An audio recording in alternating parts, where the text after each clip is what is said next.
Hi guys, it is Kate here with you today to tell you about a publisher that I am very excited about. This publisher came to my awareness 2 weeks ago, and I contacted them and asked for a few copies of some of their titles that they publish, and they were really lovely and sent me several of those. I'll show you those at the end of the video, but this publisher is called Dean Street Press.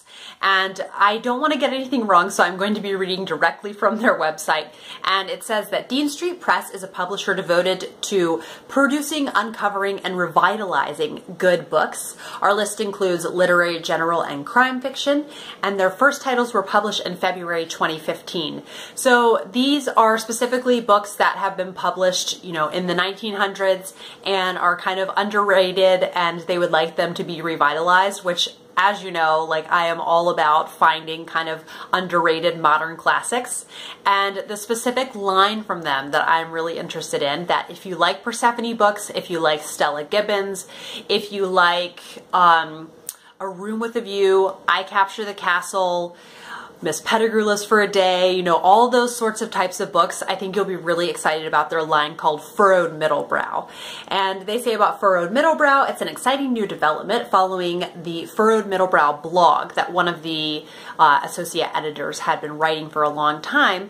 And, just these different British novelists from the years 1910 to 1960 that he thought were underrated. And so now they are reprinting these really exciting modern classics written by women that are out of print, and we would have no easy way to access them otherwise. You'd have to scour bookstore after bookstore to try to find them.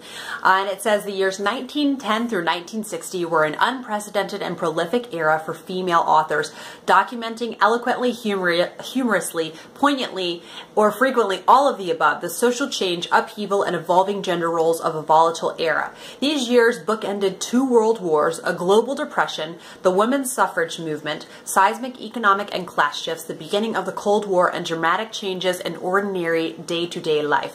Women writers created some of the most insightful and compelling literature of the period.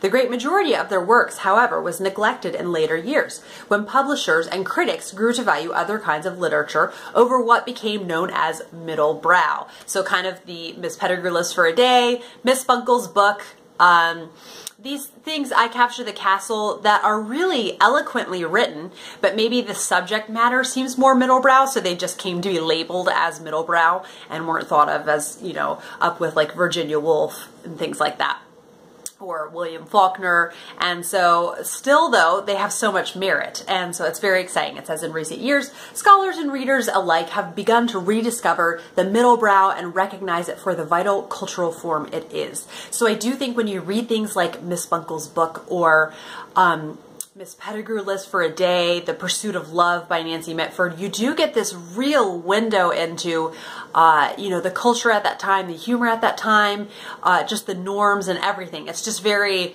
informative. So there was a particular author that Furrowed Middlebrow has published, and she wrote a total of 6 books, and Furrowed Middlebrow has published all 6 of her titles in really beautiful editions. I'm excited to show you the covers because they look really beautiful. And this author was Elizabeth Fair. So I was looking around on the blog that they have, and the writer of the blog was saying how she kind of reminded him, Elizabeth Fair reminded him of Barbara Pym, but maybe slightly less cynical. So I was like, ooh, I am interested in that, because as you all know, I really am not huge on cynical books. So they sent me 3 titles that I'm so excited to get to by Elizabeth Fair. And the first is called Seaview House. So you can see these are paintings that were done in the 30s. The author is Eric Ravilius. And I just love them. So this is Seaview House, and the back, it gives a quote at the top of them, and you can tell it's just this very subtle, restrained British humor. And it says, "I wonder what Mr. Heritage thought of his godson," she said quickly. "Rather clumsy, but quite good manners," Edith remarked, "and a well-shaped skull." So I'm definitely looking forward to getting to Seaview House. And this is about Edith and Rose, their sisters, and they run the Seaview Hotel. But they're really strapped for cash. So things are tight financially, and it has so many elements that I just know is going to make it so riotous. So it says, Mr. Heritage is not pleased when Rose's daughter Lucy, grown a bit too attractive for his comfort, becomes friendly with his godson Edward. Dilemmas and dramas unfold, including a fire, a cook's prophecy, and a disaster of a luncheon, but the loose ends get tied up in Elizabeth Fair's cheerful and inimitable style. Really looking forward to checking out Elizabeth Fair. So Seaview House is the first one that I got. And the next one that I got, I'm planning on reading Seaview House this spring, because as you all know from my spring TBR, I adore reading modern classics all the time, but especially in spring. And one I'm going to be saving for the month of December because it will be very cozy for that, and that is A Winter Away. And right on the tagline on the front says, "The Angela Thirkell School, Witty Observation." So also Angela Thirkell fans, this is like totally up your alley. And the quote from this one says, "My last secretary was 35, old M said gloomily, and no more sense than a child of 10, or else she wasn't all there. You all there?" he asked suddenly, giving Maud a searching look. "No banging your head on the table, no throwing china at me, hey?" And the summary says, "Young Maud has made her escape from an overbearing stepmother and come to stay with her cousin Alice and Alice's companion Miss Conway in the countryside.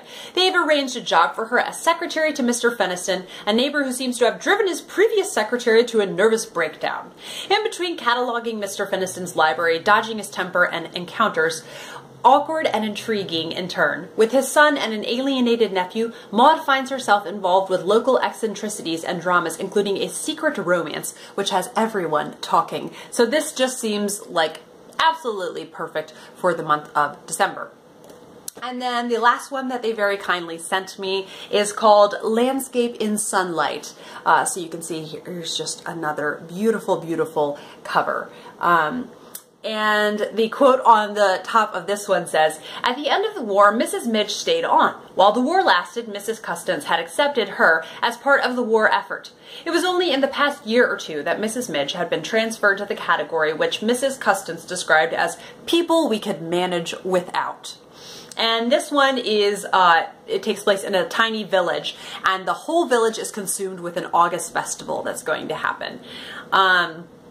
There's conflict, scheming, and misunderstanding, and of course, romance in this one. Among the villagers are a vicar dreaming of ancient Greece, his wife largely concerned with getting their daughter married off, the melancholic Colonel Ashford, the eccentric Eustace Templar, and his nephew, not to mention Mrs. Midge and her delicate son. The author said that the novel was meant for people who prefer not to take life too seriously. So, just totally appeals to me. And then the author, where is it? Who writes the introduction? It is Elizabeth Crawford writes the introduction. It's the same introduction for all the Elizabeth Fair editions, but it's just nice to have one of those editions. So Landscape in Sunlight came out in 1953. Seaview House was 1955, and A Winter Away came out in 1957.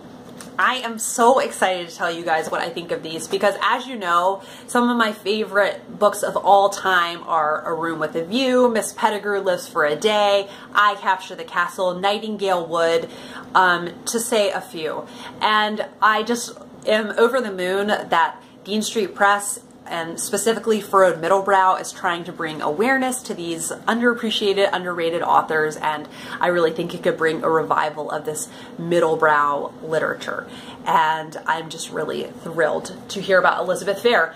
They do have several other authors, and they have a total of, in the Furrowed Middlebrow line, they now have a total of 20 titles.